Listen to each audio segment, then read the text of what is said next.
क्या आपको पता है कि अगर आपका कोई अधिकार छीना जाए तो आप सीधे सुप्रीम कोर्ट जा सकते हैं?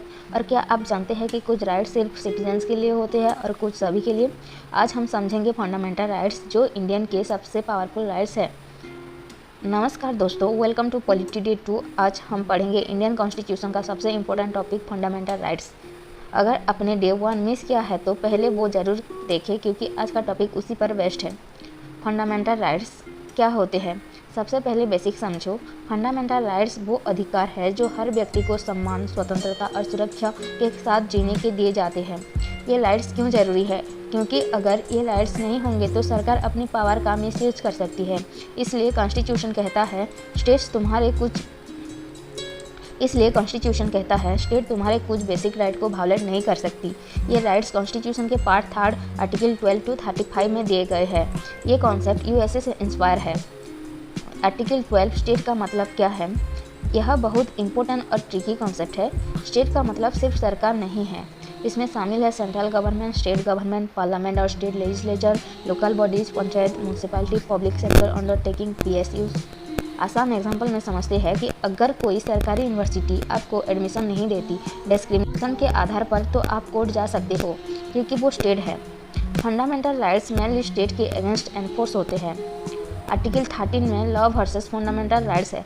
आर्टिकल 13 कहता है अगर कोई लॉ फंडामेंटल राइट्स के खिलाफ है वो इंडिविजुअल वॉइड हो जाएगा। इसका मतलब कॉन्स्टिट्यूशन सबसे ऊपर है, सुप्रीमेसी ऑफ कॉन्स्टिट्यूशन। इसका एग्जांपल है अगर सरकार ऐसा लॉ बनाए कि कोई भी सरकार के खिलाफ नहीं बोल सकता, तो कोर्ट उस लॉ को ख़त्म कर देगा। इम्पोर्टेंट टर्म है जुडिशियल रिव्यू, कोर्ट लॉ को चेक कर सकता है। 6 फंडामेंटल राइट्स।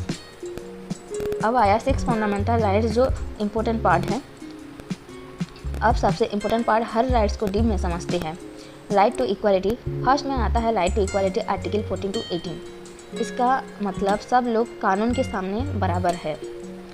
इसका की आर्टिकल्स है article 14 equality before law, article 15 no discrimination religion, caste, sex, article 16 equal opportunity in jobs, article 17 untouchability abolished, article 18 titles abolished, that is raja, nawab etcetera. इसका example है अगर किसी को कास्ट के कारण स्कूल में एंट्री नहीं दी जाती, इलीगल है, क्योंकि रिजर्वेशन अलाउड है। Equality not equal to same treatment always. 2 number में आता है right to freedom, article 19 to 22। सबसे इम्पोर्टेंट राइट है आर्टिकल 19, जिसमें 6 फ्रीडम आते हैं, जैसे कि स्पीच एंड एक्सप्रेशन।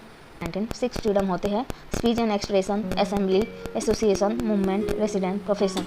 लेकिन ध्यान रखो ये एब्सोल्यूट नहीं है, रेस्ट्रिक्शन लग सकते हैं सिक्योरिटी, पब्लिक ऑर्डर में। आर्टिकल 21 राइट टू लाइफ, यह सबसे पावरफुल आर्टिकल है।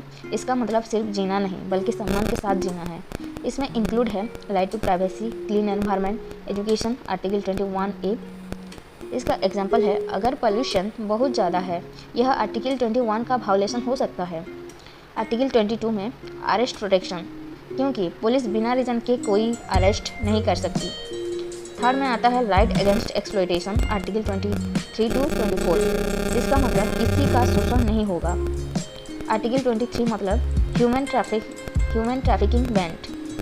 आर्टिकल 24 में आता है चाइल्ड लेबर बैंड। इसका एग्जांपल है छोटे बच्चे से फैक्ट्री में काम करवाना इलीगल है। Right to freedom and religion. Fourth में है right to freedom and religion, article 25 to 28। India is a secular country, मतलब हर व्यक्ति को अपनी रिलीजन फॉलो करने की फ्रीडम है। स्टेट किसी रिलीजन को फेवर नहीं करता, मतलब आप मंदिर, मस्जिद, चर्च कहीं भी जा सकते हो। 5 नंबर में आता है cultural and educational rights. 5 number में आता है cultural and educational rights, article 29 to 30। Mainly minorities के लिए ये राइट्स प्रोटेक्ट करते हैं लैंग्वेज, कल्चर, एजुकेशन, मतलब कोई माइनॉरिटी ग्रुप अपने स्कूल, कॉलेज खोल सकता है। 6 नंबर में आता है right to constitutional remedies, article 32। सबसे पावरफुल राइट है। अगर आपका कोई भी फंडामेंटल राइट वायलेट हो रहा है तो आप सीधे सुप्रीम कोर्ट जा सकते हैं। इसे कहा गया है कि heart and soul of constitution. Father of constitution doctor B R Ambedkar को माना जाता है। यही राइट्स बाकी राइट्स को प्रोटेक्ट करता है। उसके बाद आते हैं 5 रेट्स, कोर्ट के पावरफुल टूल्स। कोड 5 टाइप्स के रेट्स जारी करता है। यही राइट्स बाकी को प्रोटेक्ट करता है। 5 रेट्स होते हैं कोड के पावरफुल टूल्स। कोड 5 टाइप्स के रेट्स जारी करता है। रेट्स कोड क्या होता है? Rates code supreme court high court की स्पेशल ऑर्डर है। जब किसी का फंडामेंटल राइट्स वायलेट होता है तब कोड ये रेट्स जारी करता है।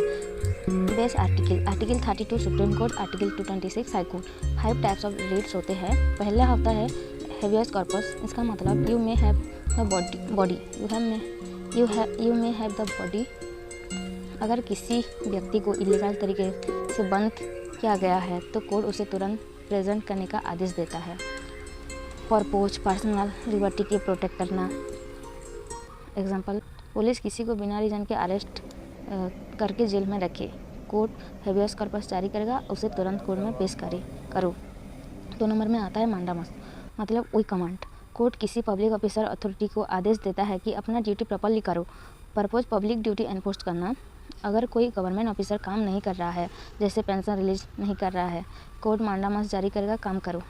प्राइवेट पर्सन को खिलाफ नहीं लगता, सिर्फ पब्लिक अथॉरिटी पर लागू करता है। तीसरा में आता है सर्टिओररी, मतलब to be certified inform. Higher court lower court के डिसीजन को कैंसिल कर देता है। पर्पज रंग जजमेंट को हटाना। एग्जांपल, लोअर कोर्ट ने इलीगल डिसीजन दे दिया, high court supreme court certiorari जारी करके उसे कैंसिल कर देगा।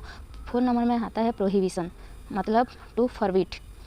हायर कोर्ट लोअर कोर्ट को आगे केस सुनने से रोक देता है। पर्पज जुरिस्डिक्शन के बाहर जाने से रोकना। लोअर कोर्ट ऐसा केस सुन रहा है जो उसके पावर में नहीं है, हायर कोर्ट प्रोहिबिशन जारी करेगा, रुको आगे मत बढ़ो। 5 नंबर में आता है को वारंटो, मतलब बाय व्हाट अथॉरिटी। कोर्ट पूछता है तुम इस पोस्ट पर किस अथॉरिटी से बैठे हो। पर्पज इलीगल अपॉइंटमेंट को रोकना, पर्पज है इलीगल अपॉइंटमेंट को रोकना। एग्जांपल है, अगर कोई व्यक्ति गलत तरीके से गवर्नमेंट पोस्ट पर बैठा है, कोर्ट उसे को वारंटो जारी करेगा, पोस्ट छोड़ो। इसमें इंपॉर्टेंट कॉन्सेप्ट है, फंडामेंटल राइट्स एब्सोल्यूट नहीं है। फंडामेंटल राइट्स एब्सोल्यूट नहीं है, रीजनेबल रेस्ट्रिक्शन पॉसिबल है। इमरजेंसी के टाइम कुछ राइट्स सस्पेंड हो सकते हैं। आर्टिकल 32 में आता है सुप्रीम कोर्ट, आर्टिकल 226 में आता है हाई कोर्ट। फाइनल अंडरस्टैंडिंग है, fundamental rights equal to individual protection है। गवर्नमेंट पावर को लिमिट करते हैं, डेमोक्रेसी को स्ट्रॉन्ग बनाते हैं। सिंपल लाइन में याद रखो, without fundamental rights democracy meaningless है। Article 12 to 35 6 fundamental rights, article 21, article 32 heart and soul 5 rights. अगर आपको ये वीडियो समझ आया तो लाइक करें और ऐसे ही पॉलिटी के फुल कोर्स के लिए सब्सक्राइब करें। अगले वीडियो में देखेंगे DPSP directive principle of state policy. Comment करो, डे 3 के लिए रेडी हो।